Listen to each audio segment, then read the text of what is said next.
Good day, friends. I hope you're doing well. It's Frankyrose. Welcome to my channel. So there's been a large seizure of fentanyl out of Polk County, and I thought maybe we would watch this press conference together. So let's do this.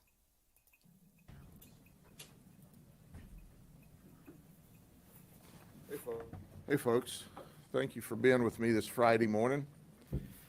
You know, I'm excited when you look at this Operation Hot Dirt because we seized the most fentanyl in the history of the Polk County Sheriff's Office, 5 kilos. Now that's not something we brag about. The question is, why is there 5 kilos of cocaine to seize? Why is there any, fentanyl to seize? Why is there any fentanyl to seize? You know, it's not bad enough that we got cocaine and methamphetamine. We got all kinds of illegal drugs.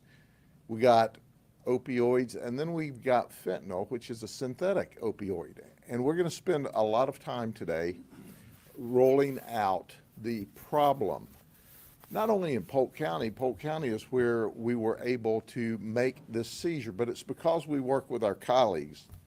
And I have standing with me today, Brandon Seeley, who's the group supervisor for FDLE. Come on up here. But I want to start out and kind of give you a little history of why we are where we are. This, folks, this is the San Miguel Town Hall, City Hall. And if you look closely, you can see there are a lot of bullets peppered throughout City Hall. This is the funeral and burial of one of the folks that was in the City Hall. They killed 20 people in the City Hall. 20. Did you hear what I said? And you said, oh my gosh, you did something like that. Well, I can tell you that it was the Jalisco cartel. Now here's a close-up, okay? Do you see the amount of bullets that was shot into this town hall?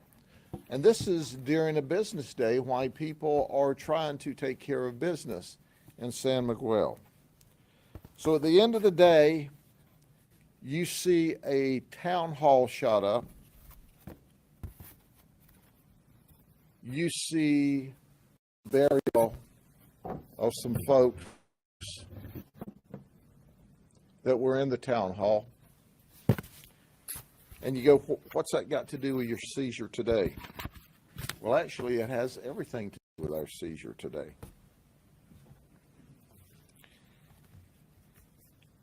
Because people want fentanyl or opioids, Mexico is providing them. How are these opioids, this fentanyl, getting here? Across the border, the porous border.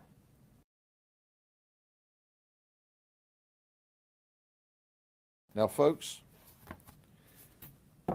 last year alone, our last complete year of data, 107,662 people in the United States died of a drug overdose. 80,810 of those 107 deaths were opioids or synthetic opioids, fentanyl. Cocaine kills you. Methamphetamine kills you. But unless you have a horrific overdose, it kills you over time. It doesn't kill you DRT, dead right there. An overdose of fentanyl kills you DRT. This much fentanyl is a lethal overdose. Now you extrapolate that amount in your mind over 5 kilos or almost 11 pounds of fentanyl that the HIDA team, our Sheriff's Office, FDLE, Border Patrol, our state attorney's office working together, we seized this amount of drug, the most ever seized in the county. The drug is coming across the border in a greater amount than ever.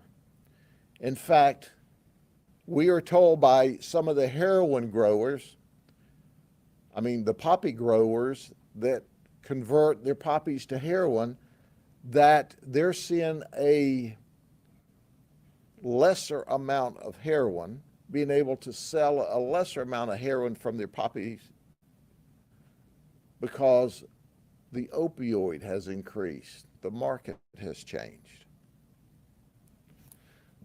Folks, listen to me. Listen to me clearly. 80,000 people died of an opioid overdose.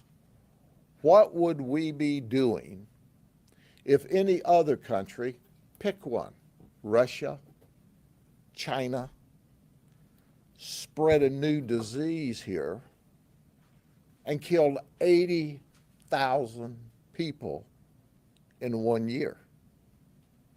That's what Mexico's doing to us.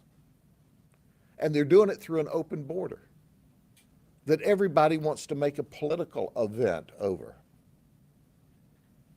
The criminals are no fools. There's 3 groups in Mexico. 2 of them are allies. This cartel, Jalisco cartel, is messing up the deal.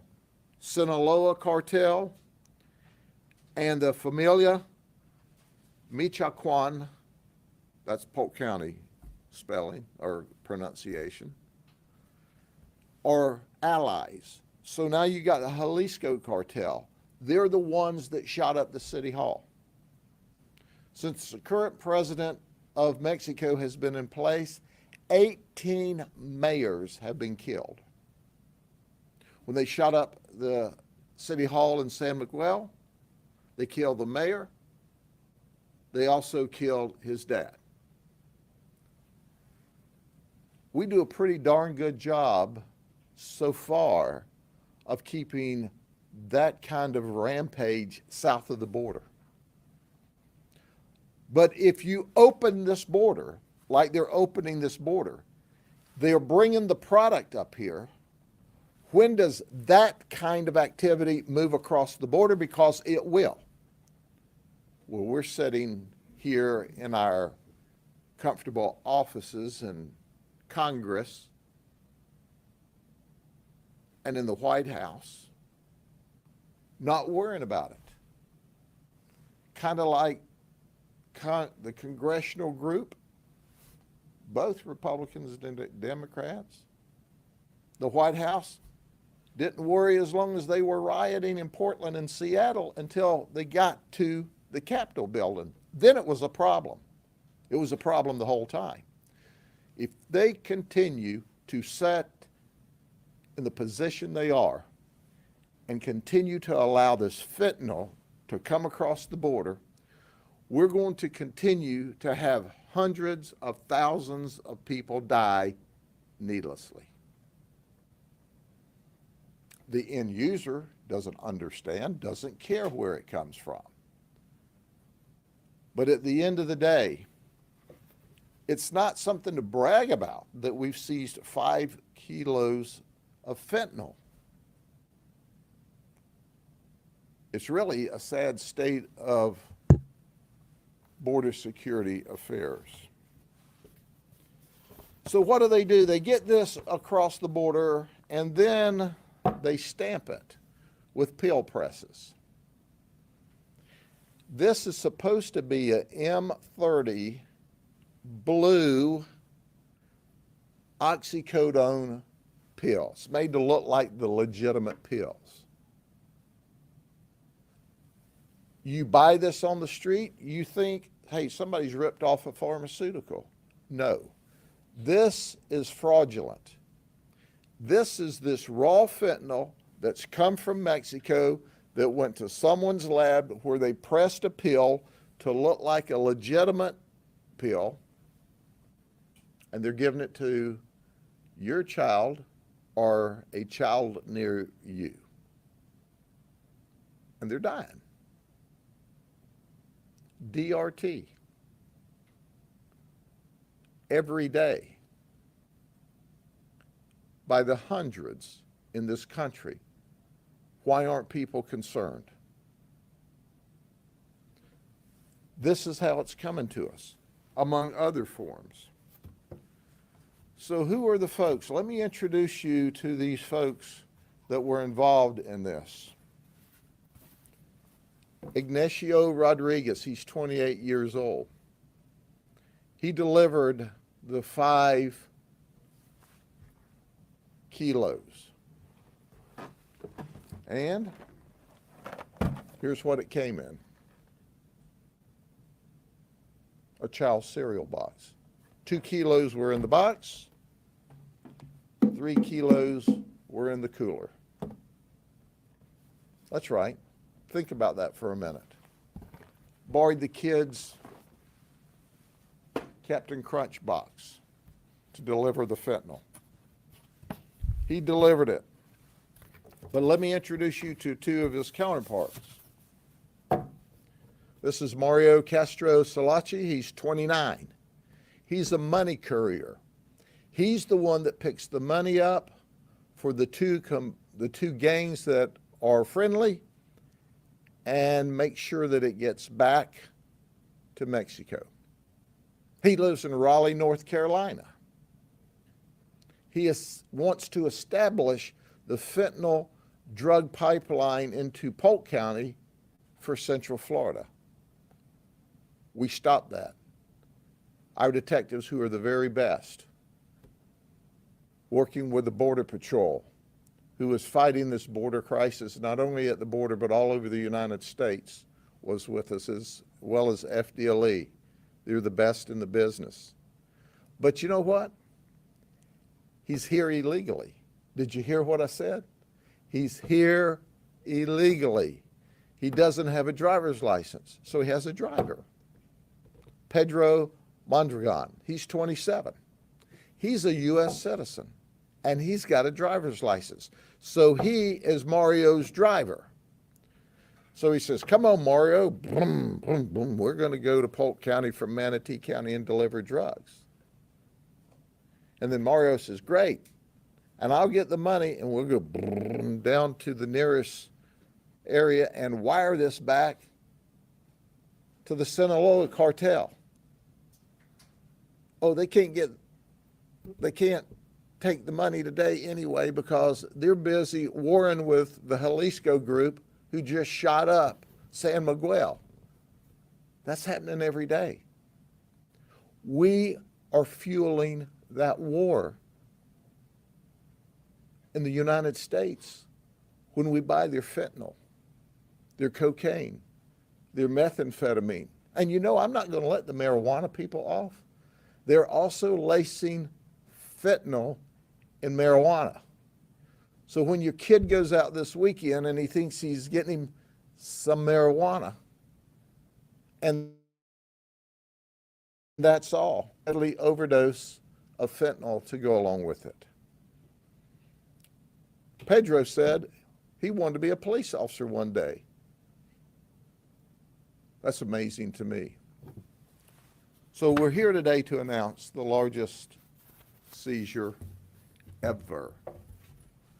I'm here to tell you there is a direct nexus to warring gangs in Mexico. They sell methamphetamine, they sell cocaine, they are mainlining fentanyl into the United States and killing your children. Are there any questions? Do these guys have priors, anyone in Polk County or in the state of Florida? In the United States, one of them, our driver, has a previous DUI. And you know why he's got the DUI? He hit a deer, and he pulled over to the side of the road and called law enforcement to report his vehicle crash. The other two don't have any criminal history in the United States. Well, folks, think about it. If you're from Mexico, and we don't know if they've got criminal history down there, if you're from Mexico and you cross the border to bring drugs and to transfer money back, it's a mess. Raleigh, North Carolina is the hub for this group. Raleigh, North Carolina. And then the drugs came to Bradenton, and we worked with the Manatee County Sheriff's Office. But the reality, folks, is while people are trying to come across the border, even though illegally, but to improve themselves and their family, the cartels are taking advantage of that. And they're bringing their fentanyl and their methamphetamine through. Why Border Patrol's busy with this volume of people? It's got to stop. That 5 kilos of cocaine is capable of overdosing and killing 2.7 million people. I want you to look at this chart. That 5 kilos of fentanyl, I keep calling it methamphetamine because they lace it. That 5 kilos of fentanyl, it doesn't have to be mixed. Sometimes it's in a pill with inert ingredients. Sometimes it's mixed with meth. Sometimes it's mixed with cocaine. Sometimes it's mixed with marijuana. But that 5 kilos is capable of killing everyone in that many counties, wiping out everyone. 2.7 million people. That's how deadly this fentanyl is. I don't know what we have to do to get people's attention. First, the user at the bottom end, you keep using fentanyl, you're going to die. And you're not going to die of old age. And there's 80,000 opioid deaths to prove that in the United States. But the power players are people in Congress,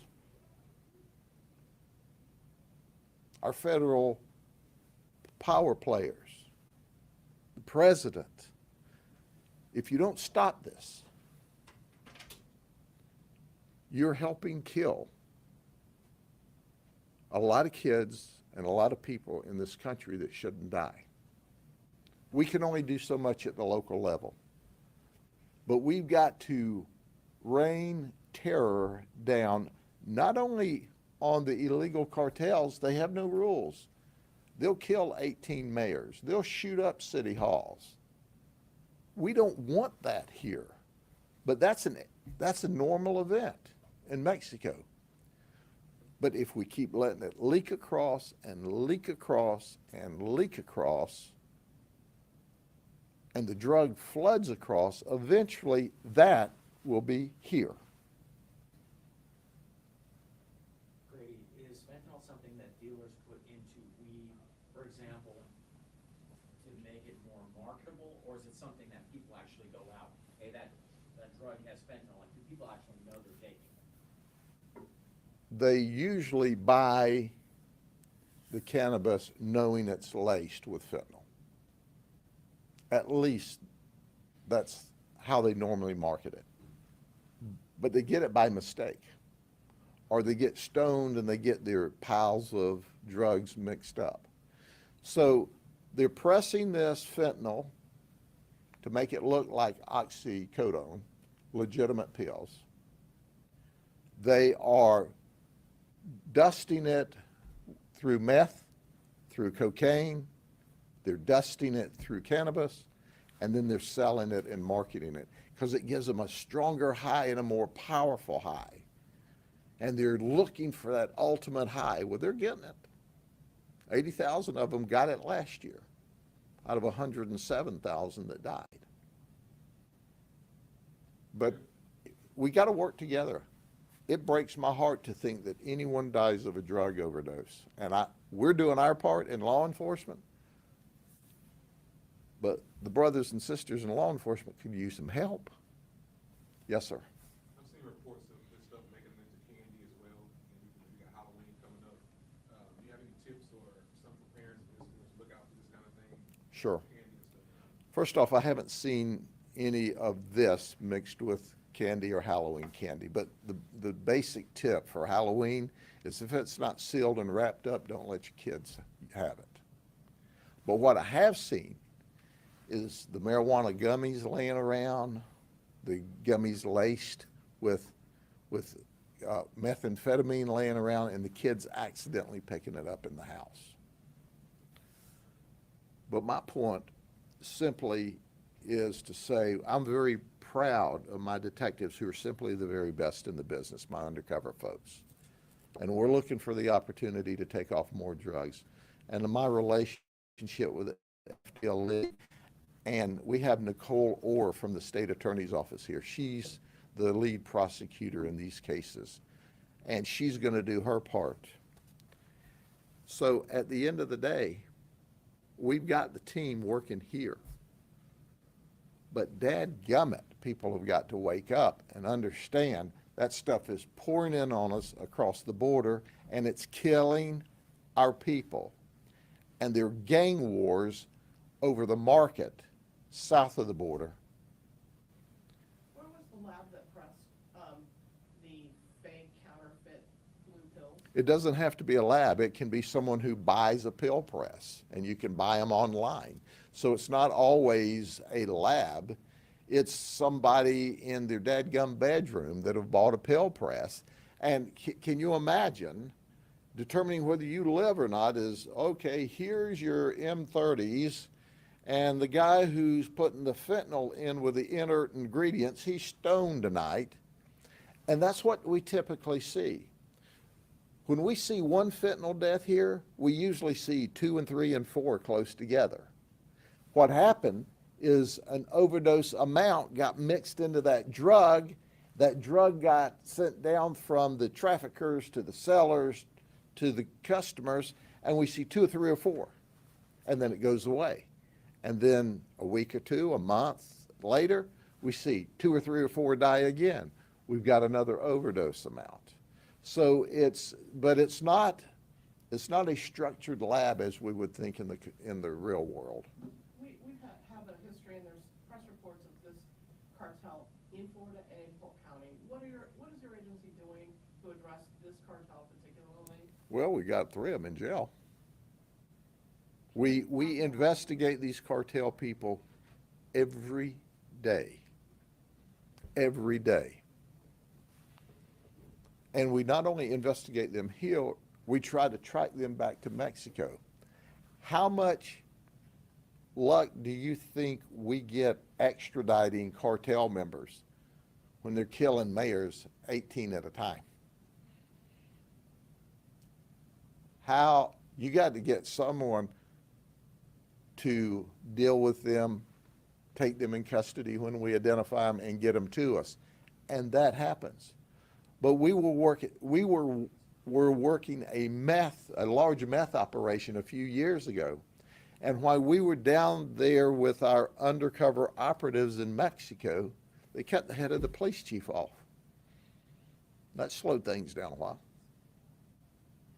So my point is, these are very violent gangs, and if you get in their way, they murder you. They shoot up the entire city hall. Folks, this is not just people coming across the border because they want to do better for their community or for their family and their community. This is organized criminals that are flooding their fentanyl and their methamphetamine and their cocaine through the border. And dadgummit, we've got to make a political issue out of it where if this political party wants to stop it, then that one thinks we shouldn't. And that is wrong, wrong, wrong. Shame on all of you. They ought to toss all your butts out of office and get some people in there that want to protect that 80,000 people that are dying of opioid death, or those 107,000. Any other questions? I can't think of another way to badmouth these guys, but if y'all help me out, I'll try. Y'all have a good weekend, and know this: we're going to protect your children. We're going to arrest these traffickers. We're going to send them to prison for a long time. But you know what we've done here? We've taken the competition away from another set of traffickers. Take care. Have a good weekend.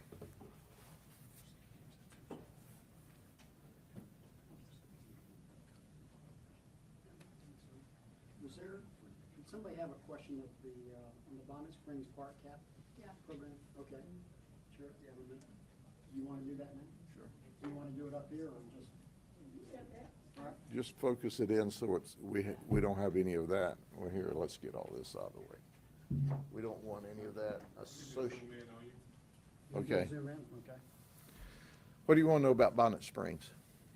So you were having people or volunteers come out there. Can you just talk about that program? Sure. How it's going? We have volunteer folks that we call Citizens Assisted Patrol, and they are out there, and they're going to be volunteering at Bonnet Springs Park. It's the largest and greatest park in Polk County. The credit goes to Barney Barnett and Carol Jenkins Barnett, who passed away, unfortunately.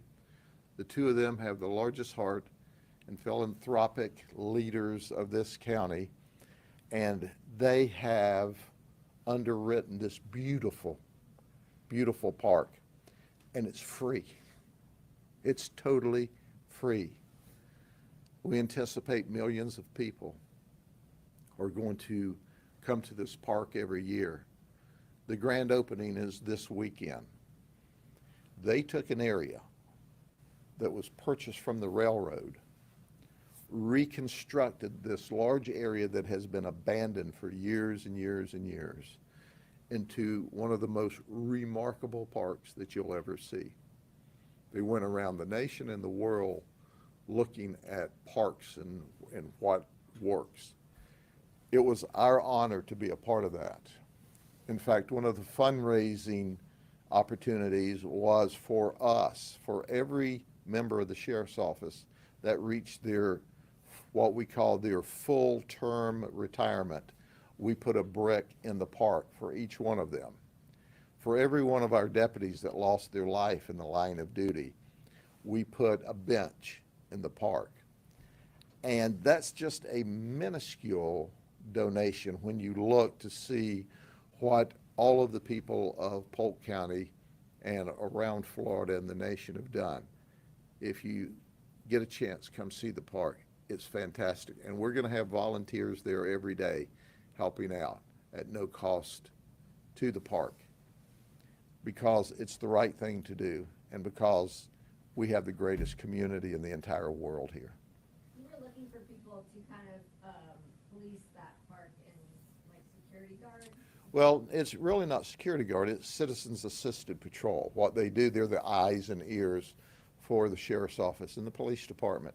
And they volunteer. We put them through a course, we give them their star shirt, they are in our patrol vehicle, and they get to enjoy the park and create an environment, an uplifting environment. They also have the carts that they drive will transport people. So if you get out in the park and you tucker out, we'll get you a ride back free. You don't have to call an Uber. So it's the most awesome thing. And yes, we're accepting volunteers to work specifically on that project at the Bonnet Springs Park. So if you say, hey, I would like to donate, but I don't have money, or you're retired and you have some time, we can create an environment where you'll be uplifted and feel good.